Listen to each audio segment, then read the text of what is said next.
तो आज हम एक ऐसी डरावनी कहानी में उतरने वाले हैं जिसे अक्सर एक सच्ची घटना की तरह सुनाया जाता है। ये कहानी है काल त्रिगोरी की। पर यह सिर्फ एक भूत प्रेत की कहानी नहीं है, बल्कि ये इस बात की कहानी है कि कोई लेजेंड बनता कैसे है। हम ये देखेंगे कि आखिर इस कहानी में ऐसा क्या है जो इसे इतना भयानक और यकीन करने लायक बना देता है। चलिए शुरू करते हैं। ज्यादातर डरावनी लोक कथाओं की शुरुआत पता है इसी एक सोच से होती है कि कुछ दरवाजे हमेशा बंद ही रहने चाहिए। ये एक ऐसी चेतावनी है कि कुछ चीजों को छेड़ने का अंजाम बहुत बहुत बुरा हो सकता है। हमारी कहानी के सेंटर में हैं दो लेखक, रेहान और नेहा। शहर की भागदौड़ से तंग आकर वो लिखने के लिए एक शांत जगह की तलाश में है और उन्हें एक पुरानी हवेली मिल भी जाती है जो खूबसूरत है, शांत है और इतनी सस्ती कि यकीन करना मुश्किल हो जाए।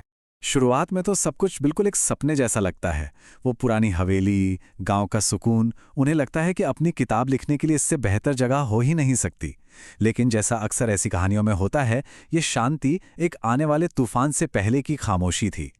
एक दोपहर जब रेहान हवेली के बेसमेंट में पुराना सामान रख रहा था, तभी उसे एक अजीब सी आवाज सुनाई दी। एक ऐसी आवाज जो जैसे उसे अपनी तरफ खींच रही हो, और बस यहीं से उस हवेली का वो राज खुलना शुरू होता है जिसे सदियों से दफन रहना चाहिए था।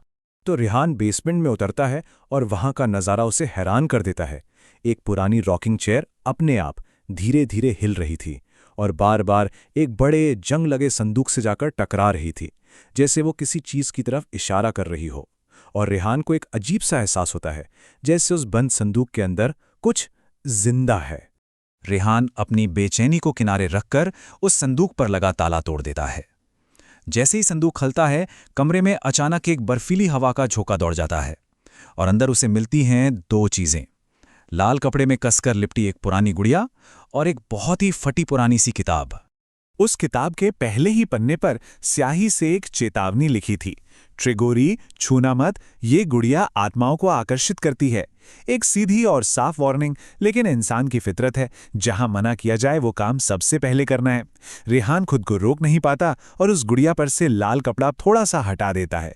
और बस यही वो पल था जिसने सब कुछ बदल कर रख दिया। उस संदूक के खुलते ही हवेली का पूरा माहौल बदल जाता है। वो सुकून वाली जगह अब एक कैद बन चुकी थी। और ये भी साफ हो गया था कि उस घर में अब वो दोनों अकेले नहीं थे। पहले तो रात में किसी के दर्द से चीखने की आवाजें आने लगी। फिर अचानक घर की सारी बत्तियां जलने बुझने के बाद एक एक करके फट गईं। एक सुबह उन्हें दरवाजे के बाहर एक काली बिल्ली बेरहमी से मरी हुई मिली। रेहान को अंधेरे कोनों में मरे हुए लोगों के चेहरे तक दिखने लगे। और बेसमेंट की वो रॉकिंग चेयर, वो तो अब कभी रुकने का नाम ही नहीं लेती थी। इस खौफ का असर अब रेहान और नेहा के रिश्ते पर भी पड़ने लगता है। रेहान को यकीन हो जाता है कि घर में कोई शैतानी ताकत है, लेकिन नेहा को लगता है कि ये सब रेहान के दिमाग का वहम है। जैसे जैसे रेहान उस किताब और गुड़िया के रहस्य में डूबता जाता है, नेहा को उसके पागल हो जाने का डर सताने लगता है। जब कहीं से कोई मदद नहीं मिलती, तो रेहान गांव के लोगों से उस किताब में लिखे शब्द त्रिगोरी के बारे में पूछता है। गांव के लोग ये नाम सुनकर डर जाते हैं और उसे एक स्थानीय पंडित के पास भेजते हैं।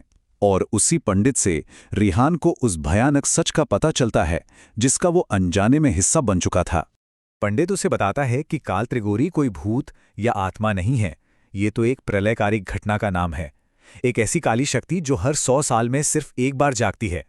और वो तब होता है जब 3 खास चंद्र रातें अप्रैल के एक ही महीने में पड़ जाती हैं। वो रातें हैं चैत्र अमावस्या, चैत्र पूर्णिमा और बैसाखी अमावस्या। देखिए कहानीकार ने यहाँ कितनी चालाकी से अलौकिक डर को असली दुनिया के कैलेंडर से जोड़ दिया है। जब आप डर को किसी असली चीज जैसे चांद की तारीखों से जोड़ते हैं, तो वो और भी ज्यादा सच्चा और खतरनाक लगने लगता है। और पंडित के मुताबिक इस साल वो तीनों रातें अप्रैल में ही पड़ रही थीं। फिर पंडित रेहान को बताता है कि दांव पर क्या लगा है।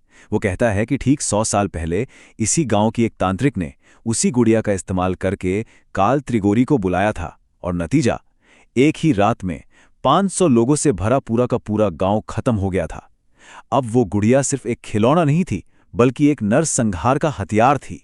ये सच जानकर रेहान के पैरों तले जमीन खिसक जाती है। वो पंडित से मिन्नतें करता है और पंडित उस शक्ति को शांत करने के लिए हवेली में एक पूजा करने को तैयार हो जाता है।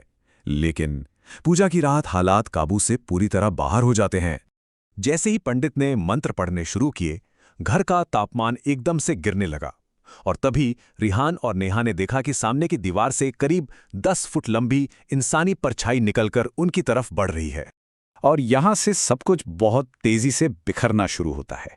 वो परछाई घर के अंदर दाखिल होती है।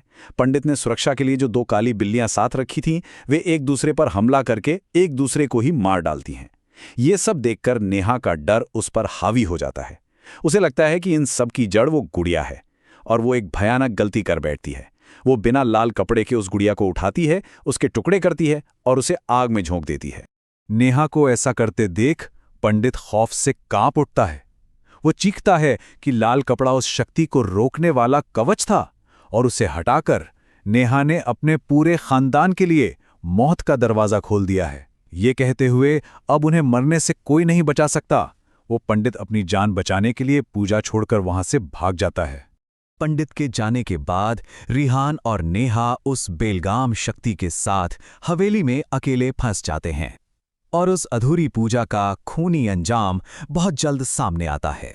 अगले ही सुबह खबर आती है कि नेहा के मायके में आग लगने से उसके पूरे परिवार की मौत हो गई है। कुछ घंटों बाद उस पंडित की लाश जंगल में मिलती है, जिसे बड़ी बेरहमी से मारा गया था। और सबसे खौफनाक मोड़ तब आता है जब रिहान उस संदूक को जलाने के लिए जाता है और देखता है कि जली हुई गुड़िया फिर से जुड़कर बिल्कुल सही सलामत संदूक के ऊपर बैठी है। उस रात गांव वालों को हवेली से रिहान और नेहा की दिल दहला देने वाली चीखें सुनाई देती हैं और फिर एक खौफनाक सन्नाटा छा जाता है। अगली सुबह जब पुलिस और गांव वाले हवेली पहुंचते हैं तो दरवाजे खुले हुए थे।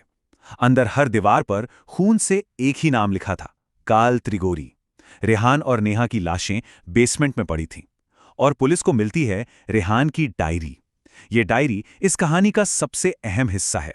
ये वो सबूत है जो इसे एक सुनी सुनाई बात से एक दस्तावेजी हकीकत में बदल देता है। पुलिस की जांच में सब कुछ मिल जाता है, लाशें, डायरी, दीवारों पर लिखा नाम, लेकिन 2 चीजें वहां नहीं थीं, वो जंग लगा संदूक और वो श्रापित गुड़िया।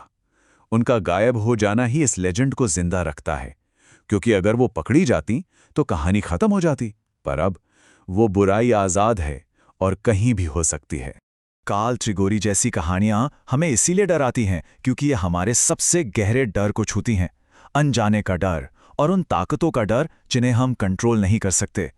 सवाल ये नहीं है कि ये कहानी सच्ची है या नहीं, असली सवाल ये है कि जब 100 साल बाद काल त्रिगोरी फिर जागेगा तब क्या होगा, और वो संदूक और गुड़िया अगला दरवाजा किसका खटखटाएंगे।